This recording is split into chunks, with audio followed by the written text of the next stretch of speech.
Hey guys, it's Rachel from the Little Ring Lamb, and today I have a book review on Follow Me by Sara Shepard, the second book in the Amateur series. Now, I have a lot of notes on this, I have a lot of thoughts on this, and I cannot wait to discuss. I have 4 pages in my notebook filled out with notes. I did not categorize it by chapters this time. So the first part of this video will be spoiler free. If you haven't read the book, no worries. The second part of this video will be a discussion, and I'll give you fair warning and tell you when those spoilers are coming up, so in case you haven't read the book, you can come back later. Or I guess disregard this video in its entirety, which would make me very upset, but YouTube feeds, they just keep moving. So anyway, this book I was really excited to get to. I was kind of in a weird headspace reading it, to be completely honest and transparent. I've been just feeling weird this weekend. I think I just get so much in my head that I kind of get in a weird little kind of funk. So I was reading this weekend, so that's just being transparent about that, but I was still very excited to read this book because obviously I love The Amateurs. It was my second favorite book of last year, which is hard to believe that was just last year. It feels like eons ago. But anyway, Follow Me. Oh, before I get into the synopsis, I rate my books in 5 different categories: plot, characters, cover, suspense, and overall in terms of rating very soon, 5 out of 5, not so soon, 1 out of 5. So basically, Follow Me is the continuation of The Amateurs, and basically they're trying to solve this new case, and this new case is about a girl named Chelsea Dawson. I'm just looking at the inside flap so I do not spoil anything. And basically the teams on it, Seneca, Maddox, Aaron, and Madison, they all hear about this weird case that kind of reminds them of all the cases that they've looked into. The girl has blonde hair, blue eyes, and looks exactly like Aaron's sister Helena, who they were kind of going on in and looking at the case last book. Desperate for the answers and wanting to track down Brett, they all go and try to find him and try to solve this new mystery. So this book, I was looking really forward to. I did note this was a duology and this is the last one. It looks like it doesn't look like. There is going to be a third book. I'm not sure when it's going to be released. The Goodreads page doesn't really have any updates about that. I wasn't sure if this was actually going to end it. I really didn't think so from how small this book is in comparison to the first one. I didn't also really get the title at first, but I get it now from reading it. But yeah, I have a lot of thoughts. So my rating might surprise you guys, but I'm actually giving this book for plot a 3.75 to a 4. It's kind of ranges in there. Reason being is because we're set up in this book. We know Brett is the one behind this. We know that. And we're trying to figure out the case, but we know the end result, which didn't make it as exciting going through the plot. I really wanted, because we did get perspectives in here, and we did get Brett's perspective, and that's not a spoiler because that is a perspective. We knew he was going to be in this book. But we get that, but I just wish we had more of that. I find him and Seneca are the most intriguing characters in this book franchise. Well, I guess it's not book franchise, it's actually a book franchise, but I find them the most intriguing characters, and I feel like not enough time was spent, at least with Brett in this book. I did like how the book progressed. I did love the twists and turns. Sara Shepard knows how to get me. She has a perfect amount of twists and turns that don't scare me, which I do enjoy. This book, I think, suffered a bit from second book slump, but I feel like the next book, how they set it up, is just going to be phenomenal. But this book just did not wow me as much as the first book, if I'm being completely and utterly honest. I wasn't disappointed. I was kind of disappointed because I wanted so much more from this book, but I wasn't disappointed in the sense where I didn't like it. I was just disappointed because I wanted a bit more. I thought it took like 70 pages for me to really get into, and usually that does not happen with Sara Shepard books, but it could have been my funk, but I don't think so, and I don't necessarily want to blame that, but I did want to bring that up just to be transparent. So yeah, I'm going to move on to characters. So characters, I give the characters in this book, I'd say a 4. Reason being is because we didn't get enough Brett. I want to see more development. I want to know more about him. I just want a little bit more of a taste. I feel like we were getting a quarter of a cookie, and it's I just wanted that whole thing, please. No, we didn't get all that. But I really like how all the side characters, and I don't call them side characters, but main characters, were pretty much fleshed out. The only character I feel who hasn't been super fleshed out is Madison, which I think is, I hope she gets more fleshed out in the later books, because I feel like that's a shame that she has not been fleshed out more, because she is such a good, secondary character, and I feel like she sets up a lot of the big plot points, in terms of the group dynamics, and she kind of gets the ball rolling on a lot of things in this book, so I feel like it's kind of a shame, but I really liked hearing about Aaron, Seneca, Maddox even interests me a bit more in this novel, and Brett, of course, really interested me. The cover, I give the cover actually a 5 out of 5. I really like these new covers way better. I liked the old covers, but I love these covers. I'm just going to show you like that. And I hope soon I want to get the first book. It's only in paperback with the new covers, but I do want to get the new cover because I really like it. Typically I won't do that, so I probably won't get it for a little while longer. Just because like I hate doing that because it's like I already have a copy of the book. But I really did enjoy the first book, so I can see myself justifying that. But I don't know if that would be anytime soon at this point. It could be like a year down the line. It just matters, you know, if like I decide to pick it up. Like if I see something else at the bookstore that's like equivalent to the cost and it's like I would get the new thing, you know, that kind of reasoning. But I do love the new covers because I was wondering what they were going to do with the covers because I've seen like there's like an orange cover of it and I don't like that one as much. It's okay. But, you know. Suspense, I give the book a 3.75 to 4, just like the plot, because the suspense and plot I find are very synonymous when it comes to this book. There's a lot of slow parts, then there's a lot of fast parts. I find the fast parts outweighed the slow parts and kept me interested. I feel like this suspense would have been amped up if I had been in a funk, but also at the same time the book needs to pull me out necessarily and like get me really invested, and it didn't invest me as much as the first book, unfortunately. And overall, I do give this book a 4 out of 5. I feel like it's integral to read to get to the third book. You can't really skip it. But at the same time, if I was going back in the series and I was rereading in a rush, I don't know if I'd pick this one up. I think I might just like be able to remember what happened. But the first book has so many more layers, and I feel like this book just didn't do it for me as much, which is really sad. But I'm definitely reading the third book. And I'm sure the third book's going to blow me away and I'll be just eating my words that all this setup. I feel like there's more setup in this book than there was answers, if that makes sense. So now I've finished doing the non-spoiler part, so if you have not read the book, I want to thank you so much for watching this video, and now we're moving on to spoiler territory. So now I'm going to read off to you my notes, and these are going to be in order of obviously when I was writing them. I don't even think that needed to be said. That was so stupid. Clearly you guys know that. You're not dumb. So anyway. So my first thought was the end of the prologue was so intense, especially the last sentence. I was gripped. I was like, Like at first I was like, and I was like, what? And then I said I like how Seneca is trying to pursue her passion by trying to become a PD detective. Now this wasn't really super fleshed out. She's like, I don't know what I want to do by the end of the book kind of thing.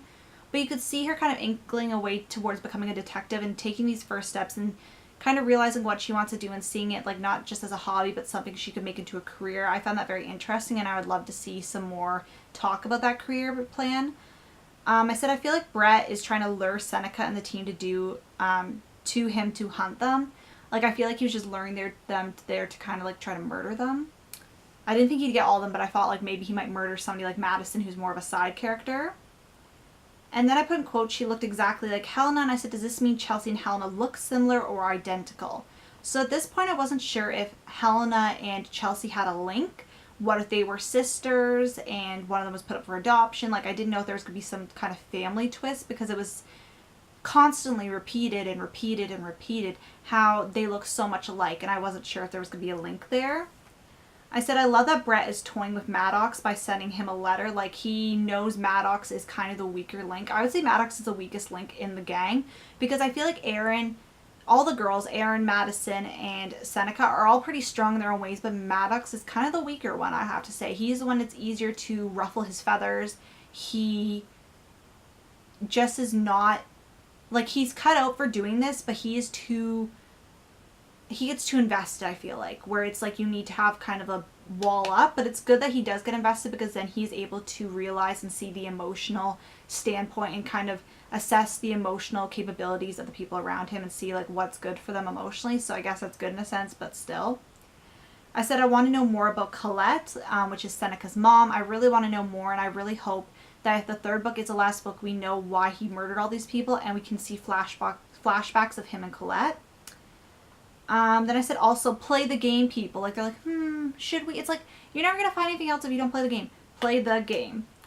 I said I wonder if there's a personal link between Chelsea and Helena, which I just discussed.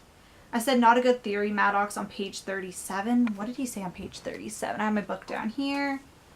Let's see, because I forget. I just put page 37 because I was too lazy to write down anything. Oh yeah, like he goes after a woman that he finds morally shameful. Helena because she was with an older man. Seneca's mom because she kissed him and was married. Who knows? Maybe he took Chelsea because he thinks she's a narcissist. So I kind of thought that theory was kind of, like, it makes sense, but, like, I don't want that to be the theory. I don't know. Like, I feel like that's too simple of a theory. I want it to be something really intense. I wouldn't be, like, upset because it'd make sense, but, like, it's a book. It doesn't have to necessarily, like, it has to make sense and link up, but it can be more zany and out there. Then I said the gang is back together. They remind me of the Mystery Gang a bit. So, like, Seneca's like Velma. She's very articulate. She's the one who researches. Erin is definitely the Daphne of the group. She is tough, but she's kind of one more of those, I don't know. She just feels kind of like a Daphne character to me. Maddox would definitely be Fred because he's just the guy. And I feel like Madison has got to be like Shaggy. Like, she's there as like more comedic, kind of a funny character. She does get a few laughs in. And Brett would have kind of been like Scooby-Doo. Or if we're going by the movies, oh my gosh, Shaggy-Doo? I think that's his name. Who turned out to be evil in the one movie. Bit like that. You get where I'm going with that. But they kind of remind me of the Mystery Gang. And then I said, OMG, what if Brett is trying to pin the murders on Seneca and co? Like, I thought he was going to try to pin the murder on them and, like, luring them there, get them in trouble, kind of like A with the liars always. Like, she would always try to, he or she would always try to, you know, pin the, like, crime on the liars, even though they did it. I said I love how they aren't being passive. They're taking Brett on head first. Like, they're not hemming and hawing. They're actually just going for it now. And then I said I don't really get the whole Seneca and Maddox relationship in this book. Like, I just wasn't seeing it for them in this book. I said I love how we get Brett's perspective in this book. I was super excited about that, just because we didn't get it in the last book, and he's very intriguing. He's my favorite character in the series just for how intriguing he is. He was kind of giving me Joe vibes from You by Carolyn Kepnes, like major Joe vibes. And then I said, why is Thomas in their hotel room? What's so weird? Like, I found that really weird. Like, he was just suddenly there. And it's like, oh, hey, like, I'm just here chilling. Thought you need help. It's like, where have you been the last few months? And also, if you know they're looking for a murderer, why would you go into, like sneak up on them and scare them? I'm listening to a podcast that's recapping 90210, and they are basically talking about the same thing. And I really felt it when I was reading this. And then I said, Thomas is acting suspicious. My theory, could he be working with Brett? And I'm still not out on that one. I feel like he and Brett would be perfect to work together because we don't know much about Brett. We don't know much about Thomas. Brett could have got away with a lot of this stuff and known a lot of this information if he had somebody on the inside of the police force. And Thomas was on the inside of the police force. I said I like Seneca and her dad's relationship. I love how close they are and how the dad, like for a Sara Shepard book, I always appreciate when a parent's close to their child, because the Real Liar series was not that case, and that's such a long series. And I just loved how, like, he wasn't overbearing and he wasn't annoying, but he was just real with her and was like, you know what, like, I do miss you. I want you to be careful. And it was a very genuine relationship. And then I said, why does Maddox have such a problem with Jeff? I'm intrigued by Jeff personally. Like, I don't want him to leave. Like, Maddox is so stale in comparison to Jeff. Then I said, OMG, Brett's watching them in caps. This is starting to get intense. And I put that, like, in giant capital letters. Then it says, Seneca's so smart. Thank goodness she bugged her room. Like, just saying that up, I was like, girl, that was smart. Like, I was reading this and I didn't even think that would be it. Like, I didn't even think of that. And I'm not even in the situation. And then I said, I just thought about it, but the title of the novel is pretty multi-dimensional, so it's Follow Me. So in this book, there's a big emphasis on Instagram. And obviously, you follow somebody on Instagram, they get Instagram famous. But also, Follow Me, Brett wants all the characters to follow him. And they're also trying to follow him all around. They're trying to follow me, like they're trying to follow themselves and see, kind of dig deep and get over their emotions of their loved one. Not get over the emotion, because you could never get over the emotion of somebody you love passing away, but kind of try to move on and get on with their lives, even in the wake of such horrible tragedies. Then I said, look at Erin and Madison finding that Insta account. Like, I love this. I loved how they were teaming up in this book. I just really loved it. I was like, yeah, like, I love that power duo. I said I love how Insta is a focus in this book, so I really love how technology is really embraced in this book. Like, Instagram is not, like, I love how Instagram is a focus in this book and it's talked about, but it's also not talked about. Like, I find a lot of thriller books, or even a lot of books in general sometimes, technology. If something goes wrong, it's automatically technology. Like, nobody in this book went, it's Instagram's fault. If she didn't have an Instagram account, this never would have happened. I like that because social media is not the problem. It's the people using social media. It's kind of like the gun discussion. Everybody complains about guns, and yes, like, gun control, I do believe is a good thing, and certain, like, it should be a bit more regulated. But at the same time, the person shooting you, like, if you get a gun license and the person that comes up and starts causing mayhem, it's the person, not the gun. It's the person that needs to be helped, not, well, the laws do need to be helped, but, like, I don't want to get into a whole debate. I'm just saying that, like, when people say, like, violence, video games, we'll go with video games, it's probably less controversial. Like, video games, they say violent video games cause violence in children. But then also at the same time, you shouldn't take away all the video games from all the children, because some people are able to handle it and other people cannot, and they get in that mind frame. But it's also the person, it's not the thing. People hurt people. Like, that baseball bat didn't hurt anybody, it's just a thing. So, like, it's kind of that kind of mentality. I hope that made sense to you guys. I'm not trying to get into so many debates with you guys. Let's not have a debate about any of those issues in the comments. Let's not. And then I said, why didn't Thomas tell Aaron what school he was going to specifically, which was kind of suspicious. I think the school's called the new school, but I wasn't sure if he said that originally, and then I was like, that's kind of suspicious because I didn't know what the new school was. Yeah. Then I said, OMG, it's Barnes from Insta, isn't it, or is it Brett? So I wasn't sure if Barnes and Brett were one and the same. I said, I think Jeff is just a skis and not linked to the murder. Like, I think he's just a creepy, like, player kind of dude. Like, I don't think he's too connected to be able to pull that off. And I feel like from seeing him, and he's, like, really into auras, and he's clutching his, stones. Not saying that those people cannot go out and murder people, because, like, that'd be kind of, like, blatantly saying that about everybody. But he seemed too zen and calm to be able to pull off that kind of an act, just from the outside looking in. So I feel that Brett wore distracting clothes, so less attention was on his facial features. In the first book, all the descriptions about Brett pretty much were all about his clothes and how crazy he dressed, and he dressed so flamboyant.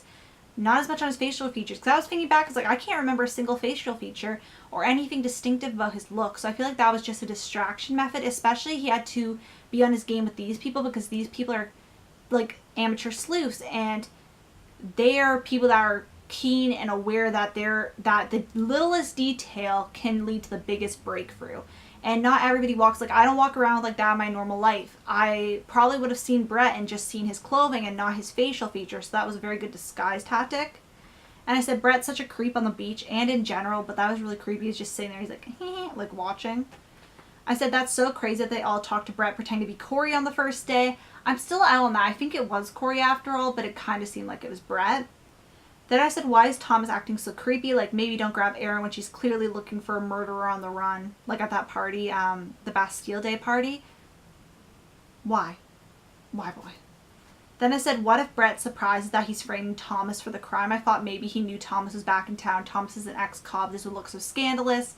And it would probably take less time. It'd take more time, I feel like, for them to kind of question Thomas, because I feel like they'd have to be harder on him because he's not a civilian. He's gone for the police academy training, and I feel like I've never obviously been for that training. I don't know anybody personally, but I feel like interrogation is definitely obviously a skill that they would learn how to keep their composure, because like, especially being in a position that much power, you do have to keep your composure to a certain sense. Like, I know obviously not everybody follows all their training, but still, like, you would have that kind of mentality, I'd hope, some of the time.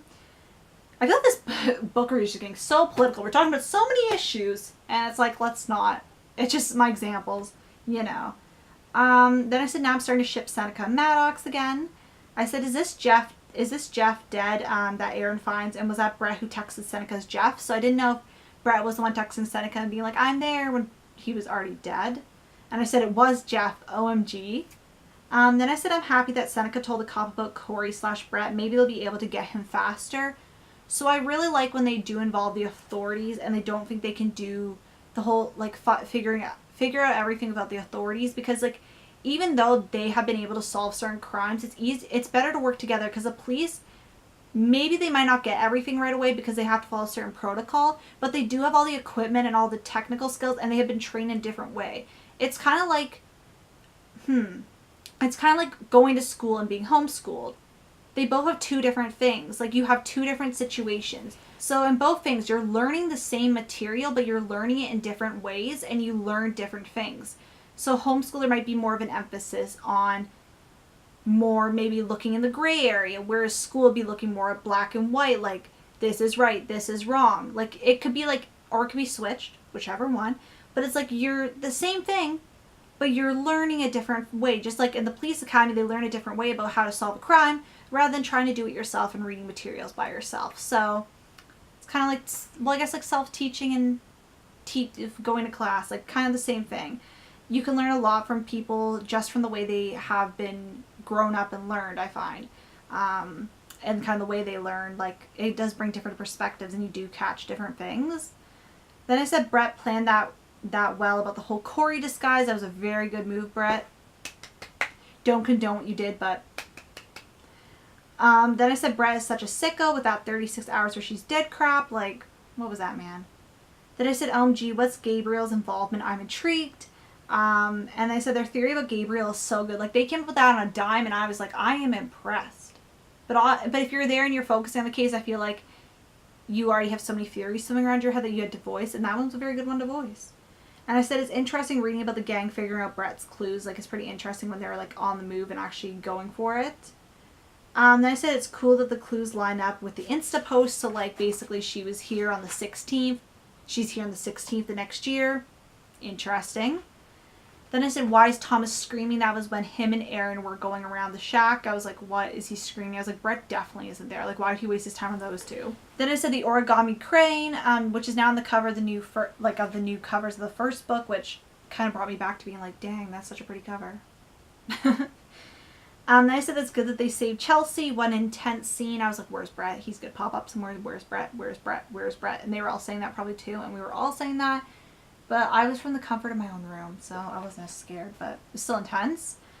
And then I said, where did Brett go? Biggest question. And I said, I love how the cops never listen when it looks like the case is closed. So dumb. Like, I hate that trope kind of in, like, anything when, like, somebody goes to cops and like, well, you know, like, the case is kind of closed. We don't really want to reopen it. It's like, I'm not in that force. Like, I don't know the protocol. I don't know any of that. But I just hate that because it's like, it's done. Case closed, let's move on to the next thing. And I know, like, obviously there's going to be a backlog because there's so much crime and stuff that the police need to figure out, but sometimes it's just like, just reopen it, just hear them out. Like, they wouldn't come to you if it wasn't an emergency. And they've been in too many weird situations in this town where you would maybe want to question them and ask them their story.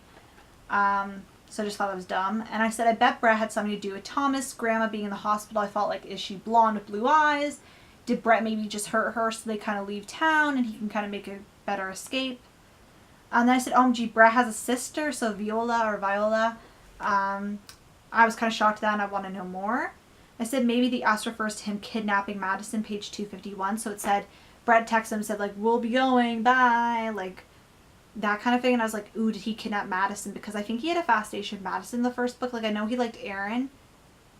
But I was like, did he kind of have... I couldn't remember. And I said, oh no, he kidnapped Aaron. And I said, did he kill Thomas? Great ending. So my personal theory is I think he might have killed Thomas. Because Thomas was in the way of his happiness. So yeah. Then I'm like, I really want to know what's going to happen next. And I have to wait a year. Sad. But anyway, let's discuss in the comments. I have so many thoughts. Let's discuss about the book. And this has been my book review on, let me grab it again, Follow Me by Sara Shepard. I want to thank you so much for watching, and I'll see you guys later. Bye.